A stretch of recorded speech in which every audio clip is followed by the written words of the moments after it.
नमस्कार शिक्षक बंधू भगिनी आणि माझ्या विद्यार्थी मित्रांनो, स्वागत आहे तुमचे विदेशी अकॅडमी या यूट्यूब चॅनलमध्ये. मित्रांनो, तुम्ही जर 2026मध्ये होणाऱ्या TET परीक्षेची तयारी करत असाल तर नक्कीच हा व्हिडिओ तुमच्यासाठी बनवलेला आहे.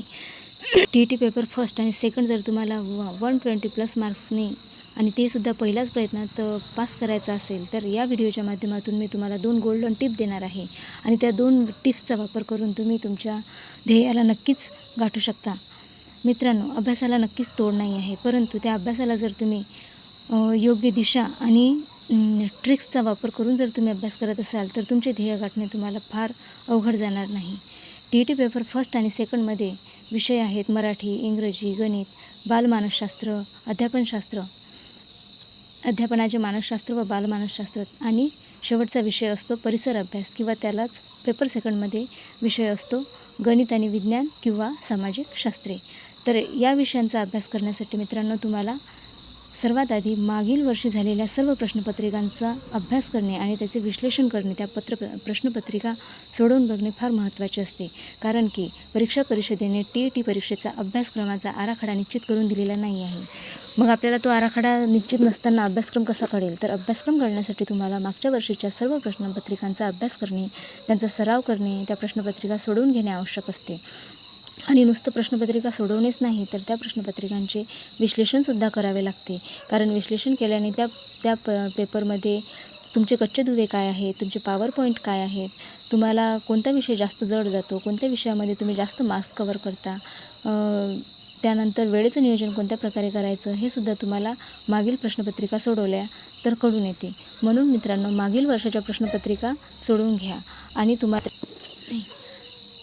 मित्रांनो, जेव्हा तुम्ही TET पेपरचा फॉर्म भरायला जाता आणि TET पेपरचा फॉर्म भरत असताना तुम्ही तुमची प्रथम भाषा तुमचे जे माध्यम आहे शिक्षणाचं त्यानुसार निवडता आणि द्वितीय भाषा तुम्हाला इंग्रजी किंवा हिंदी म्हणून इंग्रजी किंवा मराठी या दोनपैकी तुम्हाला निवडावी लागते. तर मित्रांनो, जेव्हा तुम्ही फॉर्म भरता त्यावेळेस तुमची प्रथम भाषा ही तुमचं माध्यम जरी मराठी असलं तरी तुम्ही प्रथम भाषा ही हिंदी निवडा.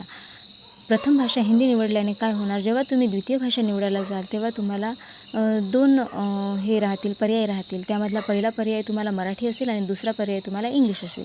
तर हिंदी जर तुम्ही प्रथम भाषा निवडली तर द्वितीय भाषा म्हणून तुम्ही मराठी निवडू शकता.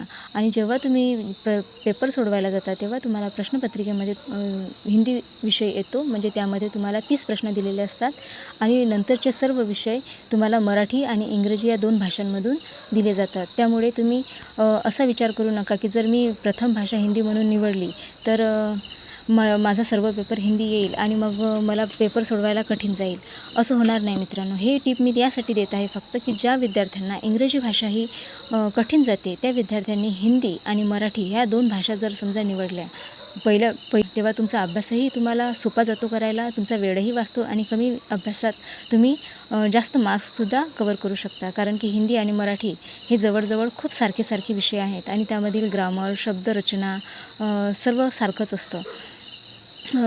या माध्यमातून तुमचे जास्त मार्क्स कवर होतील. तर ही झाली माझी पहिली गोल्डन टिप. आता दुसरी टिप काय आहे बघा.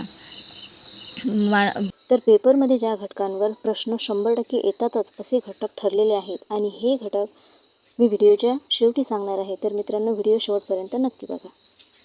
आपल्याला सध्या जून किंवा जुलै महिन्यामध्ये आपला TETचा पेपर होणार आहे. त्यामुळे तुम्हाला बराच वेळ आहे. म्हणजे परीक्षेची नोटिफिकेशन येईपर्यंत तुम्ही वेळेची वाट बघत, म्हणजे परीक्षेची नोटिफिकेशन येईपर्यंत वाट बघत बसू नका. आत्ताच अभ्यासाला लागा. कारण की तुम्ही आतापासून जर अभ्यास कराल तर तुम्ही चांगल्या पद्धतीने आणि चांगल्या मार्कांनी पास व्हाल. आणि तुम्ही जर वेळेवर अभ्यास करायला लागलात तर तुम्ही यावर्षीसुद्धा TET काढू शकणार नाही. म्हणून आधीपासूनच अभ्यासाला लागणे फार आवश्यक आहे. त्यानंतर शेवटचा विषय असतो आपला परिसर अभ्यास किंवा सामाजिक शास्त्रे.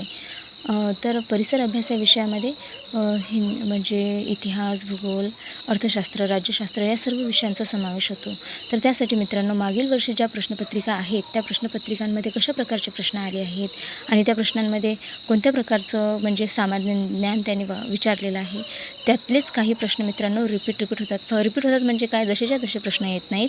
तर तो जो मागच्या वर्षी प्रश्न झाला त्या प्रश्नाच्या म्हणजे त्याच्याशी संबंधित असा प्रश्न आपल्याला दुसऱ्या वर्षी पाहायला मिळतो. कारण की अगोदरच्या वर्षी म्हणजे जमिनीच्या भुरुपांमधलाच पहिला एक प्रश्न आला होता. वाळूचे पुळण वाळूचा दांडा. आणि दुसऱ्या वर्षी प्रश्न आला बरखान याविषयीचा, म्हणजे बरखान म्हणून आला. तर हे म्हणजे त्यांच्यामध्ये साधर्म्य असणारे प्रश्नच येत असतात. म्हणून आपण काय करायचं, मागच्या वर्षी जे पेपर झालेला आहे त्यामध्ये जे सामान्य ज्ञानाचे प्रश्न आहेत, त्या सामान्य ज्ञानाच्या प्रश्नांमधील 4ही पर्यायांचा अभ्यास करायचा. प्रत्येक पर्यायाचा सखोल ज्ञान मिळवायचं आणि त्याच्या आजूबाजूचं ज्ञानसुद्धा मिळवायचं. जसं की एखादा टॉपिक आहे समजा की जमिनीचे भुरुपे, तर जमिनीच्या भुरुपांविषयीचे मग सर्व भुरुपे त्यांचा अभ्यास. त्यानंतर जर समजा वन हा प्रकार आला, वन या प्रकारावरचा प्रश्न आला, तर मग सर्व प्रकारची वने, त्यानंतर ते कोणत्या प्रदेशात आढळतात, पानझडी, त्यानंतर सदाहरित, विषुववृत्तीय, काटेरी यासारख्या सर्व प्रश्नांचा आपल्याला अभ्यास करणे, त्याशी संबंधित समान घटकांचा अभ्यास करणे आवश्यक असते. असा सखोल अभ्यास जर तुम्ही कराल तर तुम्हाला नक्कीच TETचा पेपर काढणे फार अवघड जाणार नाही आणि तुम्ही पहिल्याच प्रयत्नामध्ये 120+ मार्क्स मिळवू शकाल. तर आता आपण बघणार आहोत की पेपरमध्ये 100% ज्यावर प्रश्न येतात असे घटक कोणकोणते आहेत. तर सर्वात सुरुवातीला आपण बघणार आहोत सामान्य ज्ञान विषय, म्हणजेच की परिसर अभ्यास. या घटकावर कोणत्या घटकावर 100% प्रश्न येतातच. तर विज्ञानातील काही घटक आहेत ज्यावर 100% प्रश्न येतातच. त्यामध्ये समावेश होतो राशी व त्यांची एकके, यावर एखादा प्रश्न असतोच. मोजमापाची उपकरणे, यावर सुद्धा एक प्रश्न असतो. आंतरराष्ट्रीय संस्था व त्यांची मुख्यालय, यावर सुद्धा प्रश्न, जोड्या यासारखे प्रश्न येतातच. त्यानंतर नदी व उपनदी यावरही एखादा प्रश्न असतो. उपयोजनात्मक विज्ञानावर 2-3 प्रश्न असतातच मित्रांनो. पेशीवर एखादा प्रश्न असतो. आणि त्यानंतर शिवरायांचा इतिहास. शिवरायांच्या इतिहासावर 100% 2 प्रश्न ठरलेले असतातच. त्यांचे जे अष्टप्रधान मंडळ आहे त्यावर प्रश्न येतो. नाहीतर मग त्यांनी जे किल्ले आहेत बांधलेले, त्या किल्ल्यांचे त्यांनी जे नवीन नामकरण केलेले आहे, त्यांच्या इतिहासावर 2 प्रश्न 100% येतातच. तर तुम्ही शिवरायांचा इतिहास पूर्णपणे म्हणजे अभ्यासून जायलाच पाहिजे.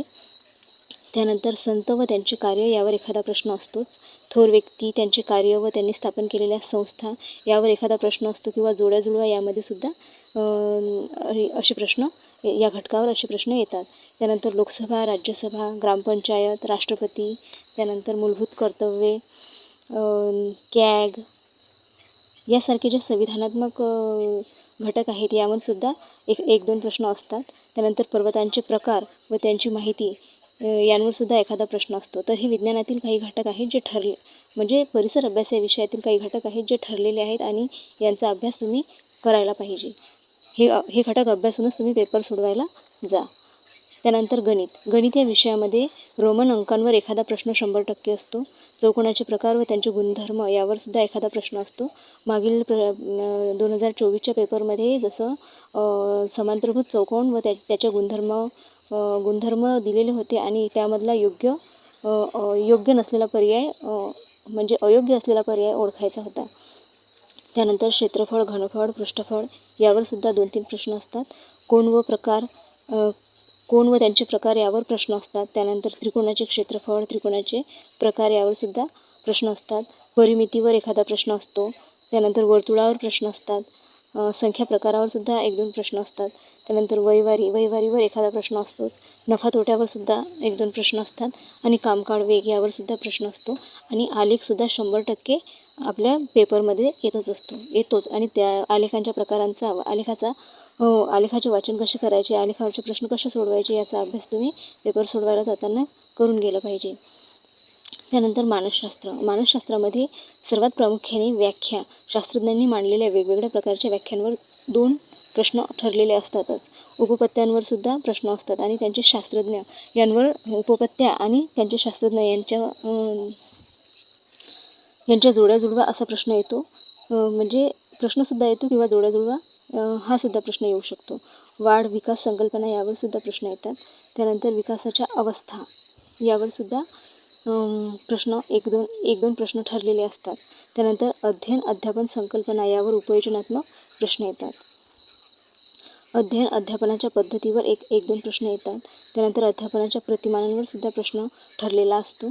मानसशास्त्रज्ञ व त्यांनी मांडलेले बुद्धिमत्तेचे वेगवेगळे घटक यावर सुद्धा एखादा प्रश्न किंवा जोड्या जुळवा या प्रकारातला एखादा प्रश्न येतो. त्यानंतर आपला विषय आहे इंग्लिश.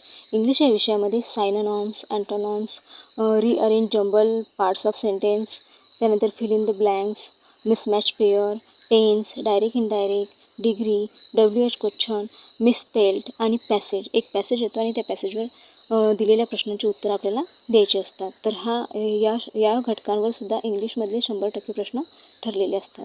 त्यानंतर मराठी या विषयामध्ये समानार्थी शब्द, विरुद्धार्थी शब्द यांचे 3-4 प्रश्न येतात. त्यानंतर समास, त्यांचे विग्रह, अलंकार, शुद्ध अशुद्ध शब्द ओळखा, विरामचिन्हे, विविध भाषांतून मराठीमध्ये आलेले शब्द,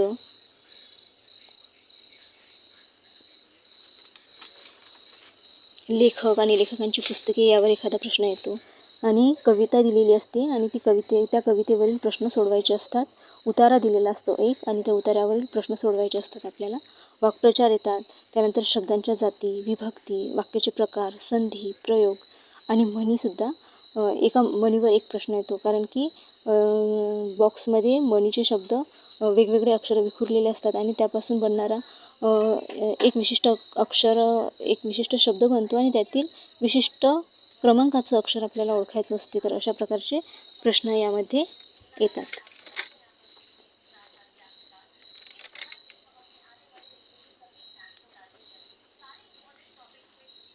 तर मित्रांनो, या व्हिडिओच्या माध्यमातून मी तुम्हाला पेपरमध्ये जे 100% प्रश्न येणारे घटक आहेत ते सुद्धा आज सांगितलेले आहेत. तर हा व्हिडिओ तुम्हाला जर युजफुल वाटला असेल तर व्हिडिओला लाईक करा, शेअर करा आणि चॅनलला सबस्क्राईबसुद्धा करा. धन्यवाद.